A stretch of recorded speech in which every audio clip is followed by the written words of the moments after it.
And that's it. Aloha. Welcome to the Caring Caregivers Show. I'm your host, Savvy Makalena, the founder of Gimme a Break, which is, of course, a nonprofit organization that's caring for caregivers. And we're here to bring back the joy of caregiving. And each week we help you caregivers to survive. That's right. I said survive. You know that you're at risk. You're at high risk. And the current statistic nationwide is that 50% of caregivers will not survive the one they are caring for. That's totally unacceptable. And we are here to make sure that you practice self care, wellness, and find joy. By the way, I know I talk about this every now and then, but I'm going to bring it up today as well. If you're 70 years and older and caring for someone, that statistic, that percentage, breathe, goes up to 70%. So 70% of those caring for somebody else over the age of 70 will not survive. They will pass before the one they are caring for.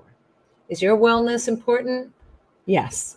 Your wellness as a caregiver matters. You matter. And we're here to make a difference about that. In fact, we offer you a break every week with Give Me a Break, and you can come on to our support sessions. They're free and online, so they're totally convenient, totally affordable. We have a lot of caregivers who are in their cars, on their cell phones, bedside to the one they care for.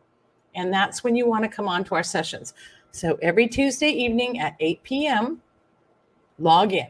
It's what every caregiver needs. And you just type in our phone number, which is 808-754-3787. And that will get you right on to our support session. So if you go to a Zoom and type that in as the meeting ID, there's no password and anyone's welcome. You don't even have to be currently caregiving now. You could be a caregiver that was or a caregiver that will be. We're all caregivers, and you're more than welcome to join us. Even if you know someone who's currently having caregiving issues and they won't come on for them. Then you can share whatever the community you've learned from the community of caregivers. Because really, that's all we are. We're just a community of caregivers, just like you, sharing with one another and being there to support one another. You know, last night we actually had Melinda. Some of you who have been following the podcast are familiar with her now. She's done several outreach programs for us. Melinda Chinen, who is a grief coach, and she has done several presentations for us and all of you, even at some one-on-ones. She just donates her time for you caregivers. And so she was on last night to talk with us. We had a wonderful, we just had a wonderful little session, and she kind of helped us move through some of the pain that we're having and release that. She taught me to embrace our guilt, embrace our grief. And sometimes we fight it and think it's wrong, but it's good to embrace it. And she's definitely helped me get through a lot of that. So a wonderful person, and she'll be on many more times. So you never know what you're going to get. And we'd love to have you there and join us on our sessions. Okay, here comes the ad. The Caring Caregiver Show is sponsored by Givers Guides Online Magazine. Now, Givers Guides is a caregiver's guide to caregiving. It's written exclusively for caregivers and from a caregiver's point of view. So it's made for you. Go get your subscription. Go today. Go on giversguides.com. It's $24.99, totally worth it. And it's all the proceeds go to support Give Me a Break and what we do for caregivers. And by the way, at Give Me a Break, none of us get salaries. So any monies that are donated go directly to help caregivers, to pamper caregivers, to bring joy to caregivers, and to support them in any way that we can through our nonprofit. Okay, without much further ado, my first guests are the embodiment of support and compassion. And having been through the journey themselves, these are just two very special people. And I want to welcome them today. Please welcome them with me. Aloha, George and Jeannie with Compassion for Cancer Caregivers. Hi, I'm so happy Aloha, to Sammy. be on this show. Oh, I just love you too.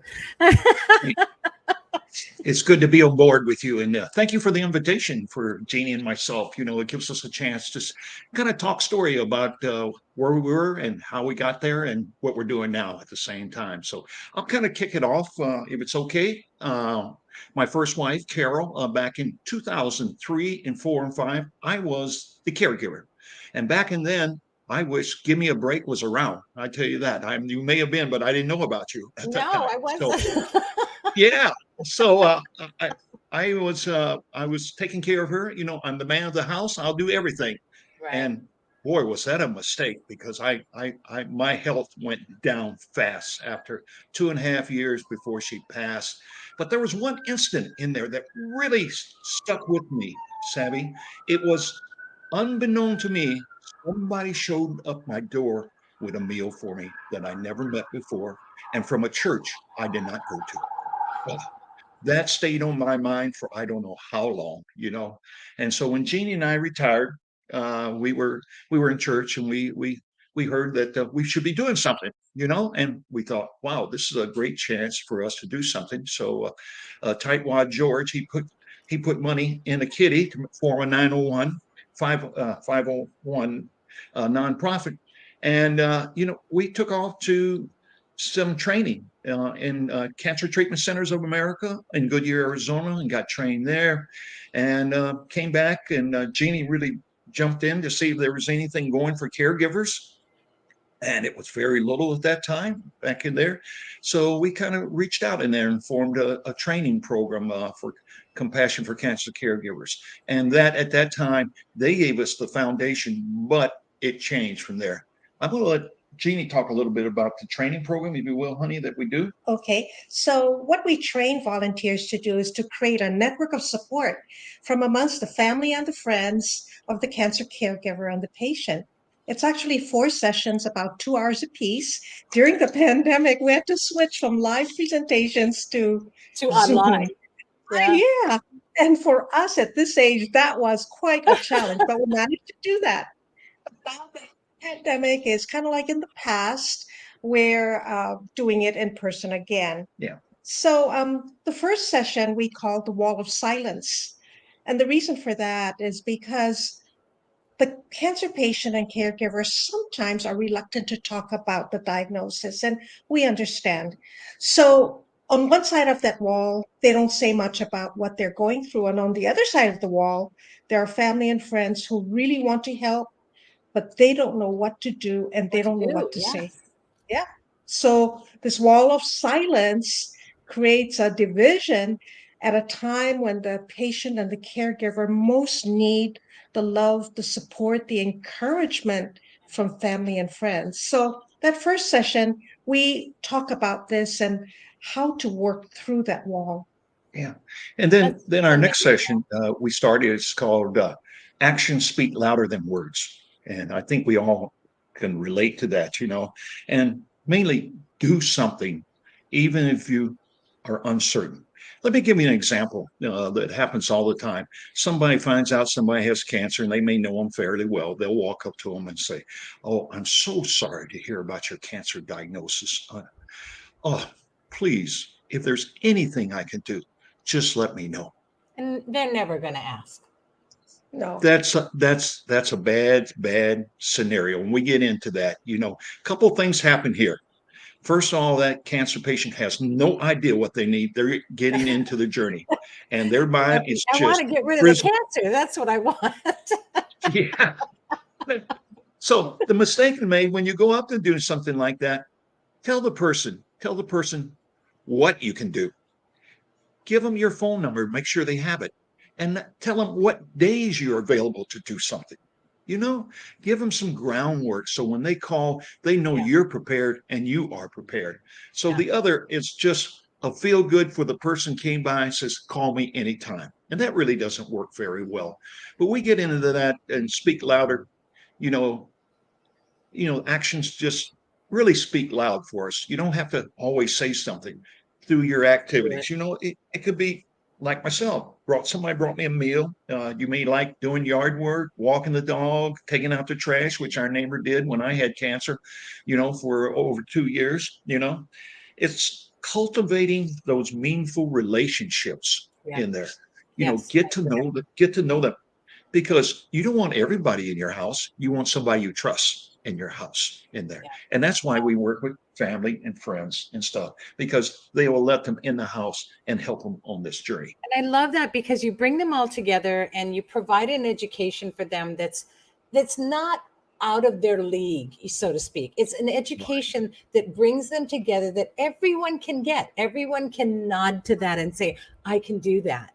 It's not, Yeah. it's not like they're not, it's really funny. And that we're having this discussion because yesterday I was kind of hanging out with several of my high school friends, and, we're all in our Medicare year this year, right? So we're all talking about, Medicare. And of course I'm thinking to myself, dear God, I've gotten to the point where my discussion's all about Medicare. But, we were also talking about everyone's kind of dealing with cancer in one way or another, ironically. And so we had this discussion. The majority of the time, it was taken up on what you can and can't eat, and what you wish people understood about what you can and can't eat, and That's how nice it would be to have somebody, bring you a meal that you can accept and say, "Oh, I can't eat that," or just be like, "Oh, I'm so happy, thank you," And so I think that the education that you can bring to the families to help them be more empathetic and learn and understand that communication, so important what you do. And it really is that compassion, to understand, to take that moment to really allow each other to communicate, yeah. and Mhm. I love that. I just love what you do. I think it's amazing. And I, of And course, like people, you say you wish you had given me a break.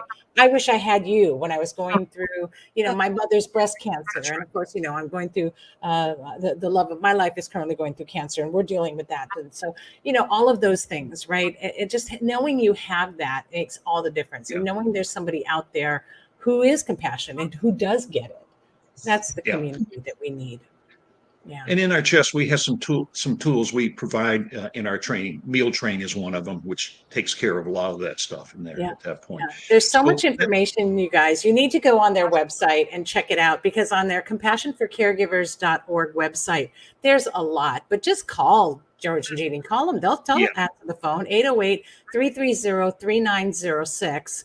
And I'll say that one more time for those that are listening on podcast. Go get something to write with, 808-330-3906, and Compassion for Cancer Caregiver caregivers.org. Let me do that one more time. Compassionforcancercaregivers.org. Check out their website, because there's a lot of information on the website that you are going to be surprised that you really could use. And then I know there's one other thing that you do that's very special. The kit, I think you call them the compassion kits, right? Tell me about your Mhm. compassion kits. I'm going to show you one. There you go. I'm going to So do for that those right of you on now. Okay, podcast, he's holding up this I'm going to pull wonderful out the bag. goodies and let Oh, Jeannie talk about it.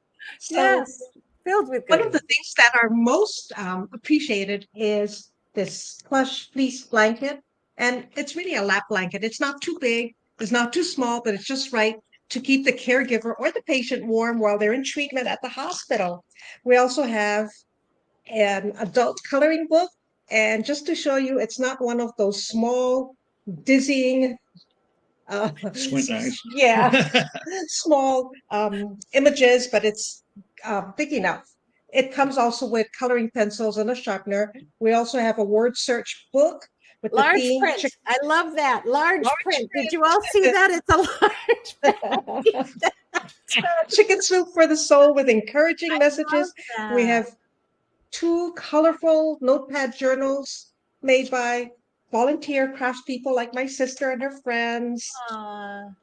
the coloring pencils, a deck of cards, Oh, that's and a great. sharpener, and a little note from us giving Oh, you that's cute. encouragement, our brochure, and we would like feedback because we read every item that you write about, and this helps us to know if what we are giving is useful or helpful. And when we apply for grants, they ask us, "How do you know what you're doing is needed or wanted?"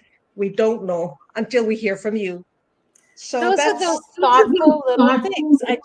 That's what I love. See, and it's that compassion that you two have. You two really are an example of what it's about out there. And you guys, I mean, here's another thought. If anyone out there who's listening or watching wants to volunteer or wants to support or help them in any way, contact George and Jeannie. They are just amazing people. Look at the hearts that they're putting out there. Those little things in one wonderful tote that you can take with you and just grab and go whenever you have to sit there and get chemo, or, in my case, when the phlebotomy day comes. And, it's like all of those things that you're doing, it can be occupied a little bit. Just the blanket itself is such a thoughtful thing. Nobody thinks to have that lap blanket, and so thank you for that. That's amazing. And I know you wanted to offer us something a little special with our walk coming up, especially. Yes. You want to talk about that, George? Sure. We're here to support Savvy and her organization. She does such a wonderful world of things in the community, and we're just here to help out. So we are going to come over to her walk that evening, and we'll have a table there, and we'll have some compassion kits. So please come up and talk. I'll be there, and if Jeannie can break loose from all her work, she'll be there with me too. And we'd love to hear your story and get a compassion kit in your hand. It would be great, and it's from our heart to your heart that we do this, and we're thankful that you would reach out and come and see us at that time. Thank you, Savvy. So I I should love say that that. everything we do, there's no charge. We None. don't charge fees or anything for whatever we do. In there. Yeah. And I'd like thank to you for that. one quick step on the training. We do just in time training. Every once in a while, somebody gets a surprise and says, "Oh, my husband, I don't know what to do, where to go." Call 808-330-3906, and we'll set up something where we, like Jeannie said, family, friends, and together, so we can go on this journey. They'll and walk step together. in and not just hug you, they'll hold your hands and have somebody there for you and your family the entire time. I mean, that's just caregivers. You're not alone. And especially with going That's through right. cancer, you've got a hand to hold here. And George and Jeannie are right there for you guys. And I can't wait. So don't miss our walk, you guys, because now you get to come and see George and Jeannie and get a free tote full of wonderfulness. It's a compassion kit that they're going to be giving out free. So please stop by. Even if you don't do the walk, just come and see George and Jeannie and meet these wonderful people. I'm so honored to have you on the show today. Thank you so much. Thank you I for can't wait having to us. see you now. So that's going to be on the 22nd, by the way, you guys, and we're going to talk more about that in the show. Thanks, and have a wonderful, wonderful day today. Bless both of you and your pure hearts. Thank you. Thank you, dear. Aloha. Aloha. Oh my goodness. I just think the world of them. And this is what it's about when you're a caregiver, right? You've gone through it, and then you know that no one should have to go through that. And so when there's a need, you pick up the need, right? You just get in there and do what you have to do. So thank you so much for coming and sharing your compassion for all caregivers, really. Thank you so much. The July issue of the Givers Guides is all about our Shine a Light. I was talking about our Shine a Light for caregivers. It's a glow walk. So we have it in the evening. So we got glow sticks, and you can bring any other glow gear you want. You can paint yourself with glow in the dark paint if you want. And it's indoors at Windward Mall. And so you're out of the rain and weather. You're out of, you're safe. It's within the mall. It's air conditioned, and it's a great excuse to go shopping. The new Target store is opening up and will be open. So if you haven't gone yet, do it at our walk, and that's going to actually be part of the store. It's going to be part of the course. So the walk is going to go throughout the whole mall, and there's going to be a map. You follow it. There's challenges and selfie ups all along the way. So it'll be an exciting evening and a great excuse for a caregiver to get out. Bring your carry with you. It's totally wheelchair friendly and accessible. And, we're just going to have a wonderful time. And now all the more reason to meet George and Jeannie and get your free tote as well. So come on down. If you haven't registered, remember the first 100, and we're getting close to it. The first 100 get a free backpack, reflective backpack, and a glow stick. So what a great time and evening you're going to have. Join us for our walk. Oh, wait, I didn't even add it to the stream. There we go. Look at that. There it is. And so for those of you who are watching live, you'll be able to see the flyer there. Again, July 22nd from 5 to 8 at the Windward Mall. So please join us. Really looking forward to seeing everybody and really excited about what to do. And all of this information, by the way, is in the Givers Guides magazine currently that is out this month. So check it out and get your copy now and get your subscription, $24.99. And it also goes to help pay for this walk. So, we have caregivers who look forward to this. Last year, we had so much fun And I've just been told that everyone's excited about this year's too. So join us. And if you haven't registered, go do it. Go do it now. Just go to gab808.org, our website, and you can, or /shine if you want to skip a click, and sign up. Get registered today. Don't even mess around. And it's in 10 days, you guys. So for those of you who have been procrastinating like I do, it's in 10 days. Okay. So go get logged on and registered now.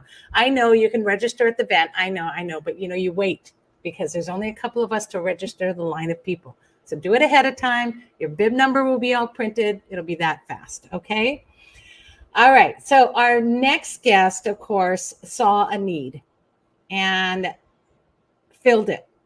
And she is the creator and host of Fading Memories, which is a podcast that she created to support family caregivers. So please, let me get this out of here. There we go. So please welcome with me today, Jen Fink. Hi, how are you with Fading Memories podcast? Welcome to the show. Thank you for having me. I'm so excited to have you on. We met and talked before the show, and it was like we just hit it off because, it's those common hearts, right? We all are doing what we do because we've all been through it. Yep. So tell us your caregiving story. Well, my mom had Alzheimer's for 20 years. My dad, much like George, did probably 99% of the caring. He was very resistant to help from my sister and I, which we know. And thank you for those lovely statistics, because those are eye-opening. Yeah. I knew I had the older versions in my head, so you've updated me. So when my father passed away, it became really obvious that engaging with my mom, providing her quality of life, joy, and not prolonging her dying from Alzheimer's was a very high bar, and I was not ready for it at all. Yeah. Like most family caregivers, when they get that call that thrusts them into this position, because nobody signs up for it, not really. No. I did what everybody does, and so this was in mid 2017. I tried to find books on Alzheimer's caregiving. There were many fewer than there are now. And I did deep internet research and came up, with ideas, and everything failed spectacularly. All of the traditional advice, it didn't work with my mom. And some of the advice is it's kind of simplistic. It's like, be in their reality. Well, what the hell does that mean? What does that mean? So should I start hallucinating or staying up all night and walking in circles? I mean, well, you might as a caregiver, unfortunately. Right? I know. Yes. It basically means you cannot remind them that, hey, today is July 12th. Yeah. I'm in California. You're in Hawaii. I mean, our known reality is not necessarily their known reality, but there's a whole lot of more nuance to that. So, yes. Of course, this being 2017, back in the old days, I was driving my car to a gym to do a workout. And I thought, I should look for a podcast for Alzheimer's caregivers because, there's podcasts on everything. I felt so accomplished because, I'd finally had that idea. I get home, I look, and there was one.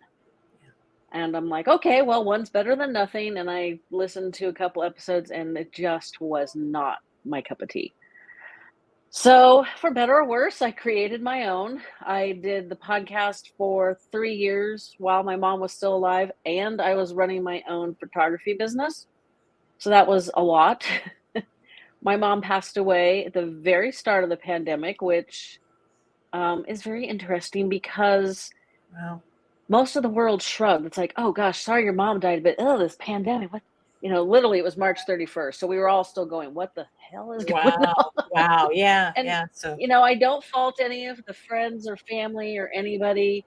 I mean, it was a very confusing time, but, the world moves on, and it's like, we never did a celebration of life, or we never did anything for poor mom. Oh, well, now it's 2023, life goes on. Right. So it's kind of weird, but. And how do you mend from that? Right. How do how do you follow the norm of the grieving process in a situation like that, right? It's just the new norm now, right? Okay, Yeah. they passed. All right. Well, what are we doing tomorrow? You know, Yeah, I was gosh, like, okay, well, I can't have a celebration of life. I can't have a funeral. I can't do anything. So I guess I'll just do what I was doing before she died. It was a little surreal. When you look back on it, you think, gosh, that was probably not super healthy. But here I am 3 slightly plus years later. I'm still learning lots of fantastic advice and information from my guests. I had an episode that came out this week that talks about a company that's looking at treatments for dementias, Alzheimer's, from a different perspective than the treatments that we just pretty much got this year. yeah, And, you never know which one's going to be the right one. Maybe. And in the conversation I had with their founder, he thinks it might end up being a cocktail, just kind of like the AIDS treatments are. right, And right. I listened to another podcast just for those people who aren't necessarily in the Alzheimer's and dementia world. There was a treatment approved 2 years ago, but it had a lot of controversy. Medicare said, oh, we're never paying for that. We're not going to pay for any drugs in this line. In January of this year, a second treatment drug came out. It was fast tracked by the FDA. Medicare's like, yeah, not interested in paying for that. It was the only FDA approved drugs not covered by Medicare. So that was baloney. And it just last week got full FDA approval, and Medicare's like, okay, fine, we'll pay for it. They're not super thrilled Right, about it. right. But it only works for people in the very, very early stages. Many people are not really aware of what's going on in the early stages, so there's still a lot of work to do. These Yeah. two doctors were speaking on a different podcast, and they likened to where we're at with Alzheimer's treatments as to where we were 30 years ago with cancer and AIDS treatments. So that's Yeah. kind of interesting. A little hope on the horizon finally.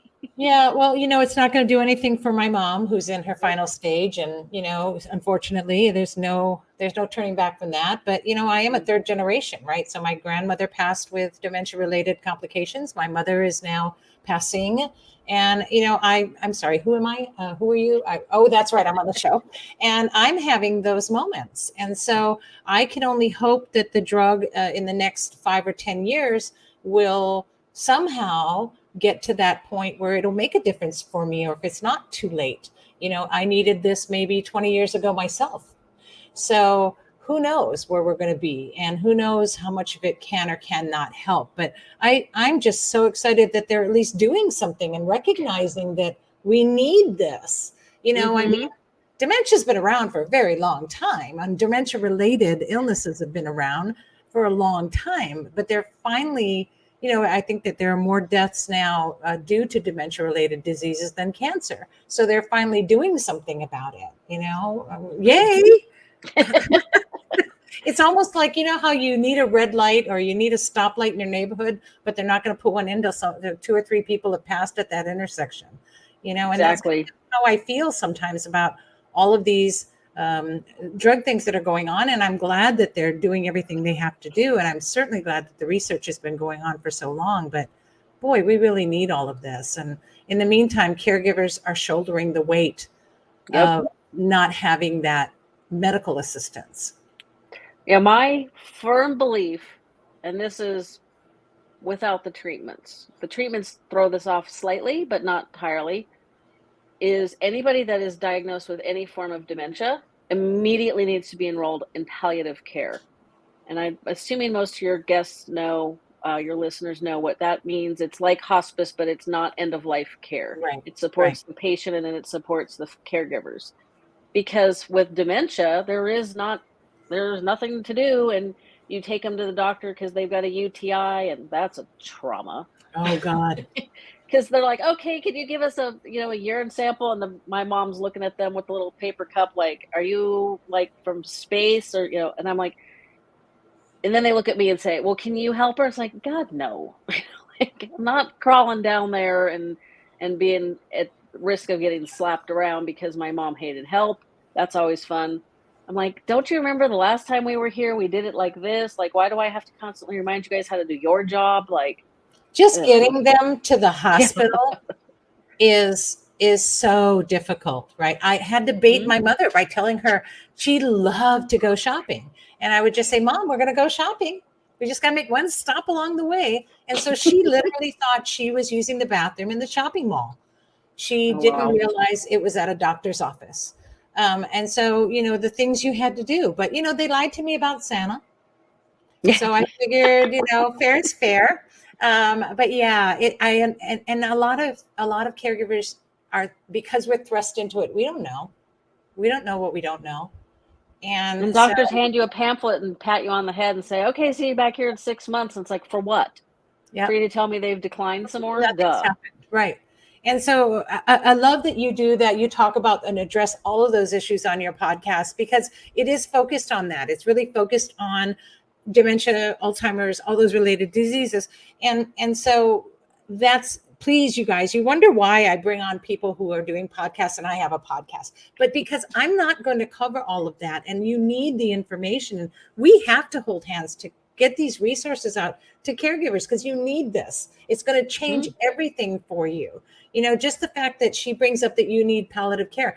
You don't even know what that is. If you don't, get on her podcast and find out, because I may or may not have somebody from hospice come on the show and talk about that. Now, we have in the past, but I think that was 2 years ago when I had somebody talk about palliative care. So, Jen is doing this all the time. And so you guys need to check out her podcast, fadingmemoriespodcast.com. It's just that simple. It's on Apple and Spotify. Just check it out and listen to what she's got to talk about, because she's got people on that I don't. And, you don't just watch one show all day, you guys, you watch several. So listen to her podcast, listen to our podcast. That'll at least give you a couple hours to keep you busy through the day while you're going through chaos. Yep. That's the whole reason for a podcast, because, I have stacks of books from guests. I don't have my mom. I just have a golden retriever and a spouse. I got plenty of time to read, except that I don't. Yeah. And, you don't have time when you're juggling, managing a household, managing yourself, managing your person.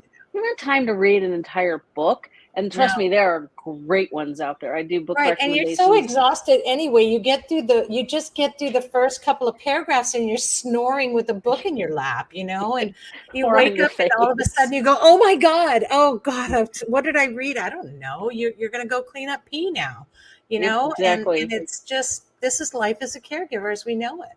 So I love that there's more and more books available on audio as well. Yeah, that's true. And if you don't mind, I actually have an addition to what George, was it Jeannie? I am so Yes. terrible with names. Oh, good. Thank God. Good job. So I learned from another podcaster. His podcast is it's on movies. He and his mom came on and talked about how their family handled caregiving for his grandmother, her mom. And then the grandmother's sister, who was never married or had children, got Alzheimer's. So she didn't have like built-in caregivers like many of us do, which that's kind of a controversial way to put it. Yeah. So they expanded what they called their family care committee to incorporate grandma. And so I boiled down their advice, because their advice was somewhat particular to a family unit, like an extended family unit. So this is the advice that I offer caregivers all the time: is as soon as you have a diagnosis, as soon as you know that the poop is hitting the fan one way or the other, you need to take a few minutes every day for a week, write down everything you got to do today. And after a week, you've got your daily tasks that just have to get done. Now add in the weekly tasks, like getting the lawn mowed, getting the trash to the curb, those things. And then add in appointments and those random things that always foul up our schedules. Now you're going to make a second list of everybody does not have to be in town. They don't have to be family.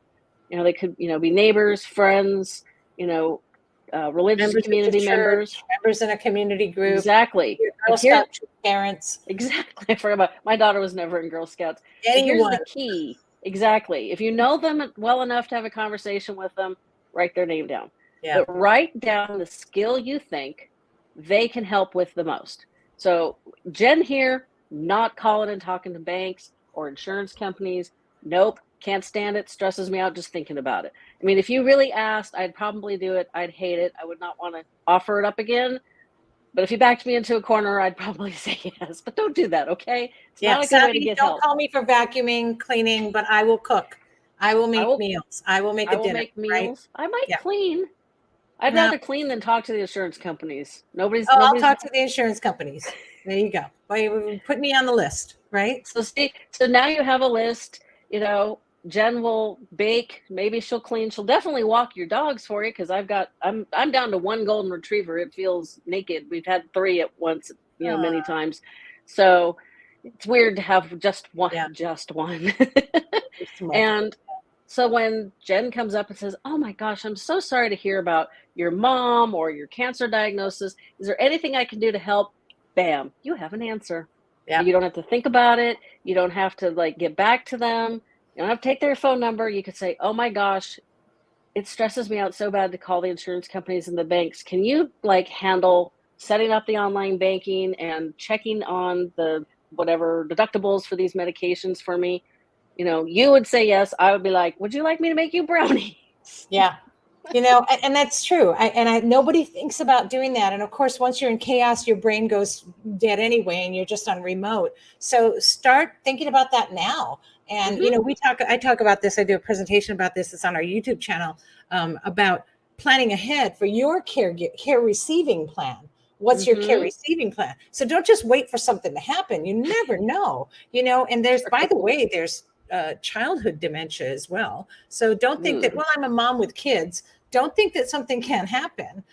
Prepare for everything as much as you can now and get that plan together. And that plan is going to include who in your community is going to support the one person that's going to be carrying the bulk load.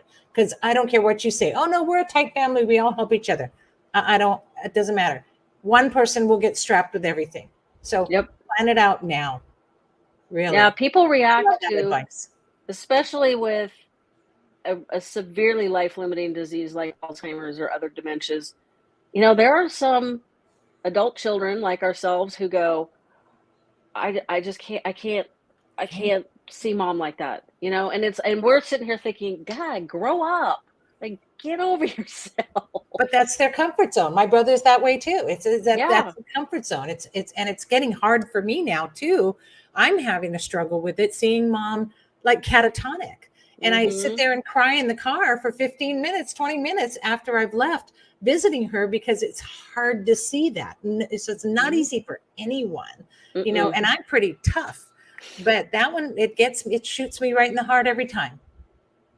Yeah. I always had a hard time when my mom went into memory care, and they, are not allowed for obvious reasons to blow dry and style their hair. First off, I don't think my mom would have tolerated it, but the risk of burning them is significant. So they just don't. So my mom, for a while, she'd comb her hair in the same position that she would have dried it. And then after a while, she just combed it straight down, and she wore clothes that were too big for her. And, it's just she looked like a little old homeless lady. And it was a little embarrassing, because it's I'm assuming that sometimes people would look at me and think, why can't she get her mom to dress better? What's wrong with me as the daughter? So, they didn't know. Maybe my mom would show up with layers of clothing at the base for her pajamas, and then she'd have about 2 other outfits over that. So, and we laugh about that now, and that's a fun memory for me, but it was tough. And you had to go through and then the aftermath of that is going through, helping them to get dressed, taking off the clothes, arguing with them that you have more than one layer of clothing on. And so it was a whole process. But, these are the things that help you get through. And this is why we need community. We need podcasts like yours. We need support groups like ours. And there are many, many others out there. And I'm going to connect as many as I can to caregivers.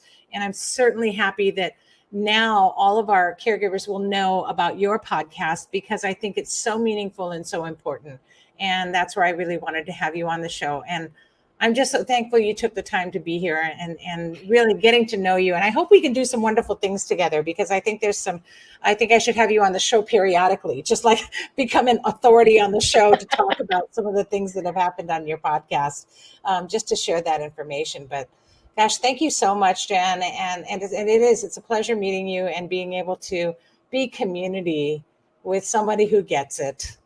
Mm-hmm. You Yep. know, That's crucial because it's definitely a difficult journey. And I'm gonna say one thing, because you said that you were at Medicare age.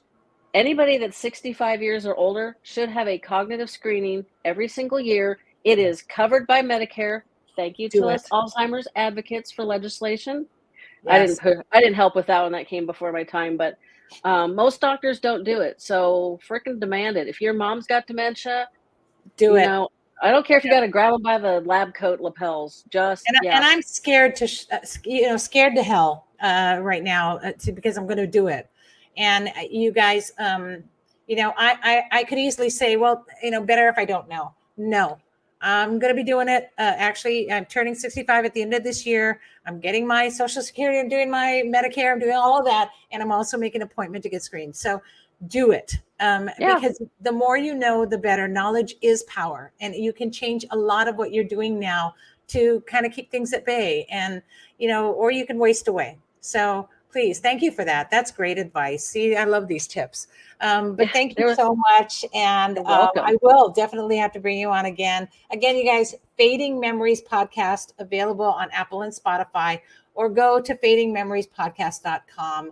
And gosh, send a note of thanks to Jen for everything you're doing and keeping some of that information out there. So we're going to keep it going. We're going to keep putting out there as much as we can for caregivers. Thanks so much, Jen. I'm so happy to have you on today. Thank you for having me. All right. Aloha. All right, you guys. Wow. Whoa, that was awesome.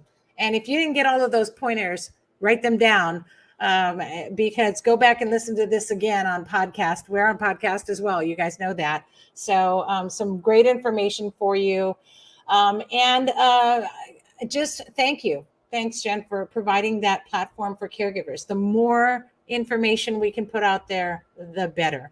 The more we're going to change that survival statistic and flip it around. Go from 70 to 30% instead, right? Okay, so heartfelt thanks and mahalo as well to George and Jeannie today for coming on with Compassion for Caregiver Survivors. And thank you again, Jen. Next week, we will have Lonnie. You all know Lonnie Almanza. She is my sister from another mister. She'll be on next week. And she's going to be talking about her book launch. Ooh, so exciting. I'm so excited and proud of her to have written this. It was a real emotional journey for her. And I know you're going to love the book. We're going to talk all about it next week. Also, her mentor, her help to get to this step, Miriam, will be on. And she'll be on a video interview to share on the show. So you're going to want to watch it if you can. So be on live, or you can always go back later, of course, on our Facebook page. We'll also be chatting with Michael Dowell of Ohana Stair Lifts. Now, I know that stair lifts seems like something for the person you're caring for, but trust me, if they fall, it's in your hands. And he's also with the Fall Consortium, the State Fall Consortium. So he'll also be talking about that and some advice for caregivers to avoid yourself falling and to avoid the falls of the one you care for. So set a reminder on your phone right now to tune in every Wednesday at noon on the Caring Caregiver Show on our Facebook page, Caring Caregiver Show, or on the Give Me a Break Facebook page. Or, of course, we're live on YouTube as well. And this is brought to you by Give Me a Break and sponsored by Giver's Guide. So help us keep our sponsor happy. Get your subscription today. Go to giversguides.com. Don't worry if you're missing us live. And if you're here live, kisses and hugs to those of you who are watching us live. Thank you. And, of course, if you're not going to be able to do that, just check us out on our podcast. And we're on just about every platform out there. Spotify, Apple, Stitcher, it doesn't matter. We're on all of them. Just type in, even Google, I think, just type in Caring Caregiver Show and listen to our podcast. And then right after that, type in Fading Memories podcast and listen to Jen as well. In the meantime, everyone, just remember to breathe. Take a deep breath. And here's hoping that you're finding more joy in caregiving every week, right here on the Caring Caregiver Show. Thanks for tuning in. Please always be kind to yourself and to all who are caring. Aloha, everyone. Have a wonderful evening.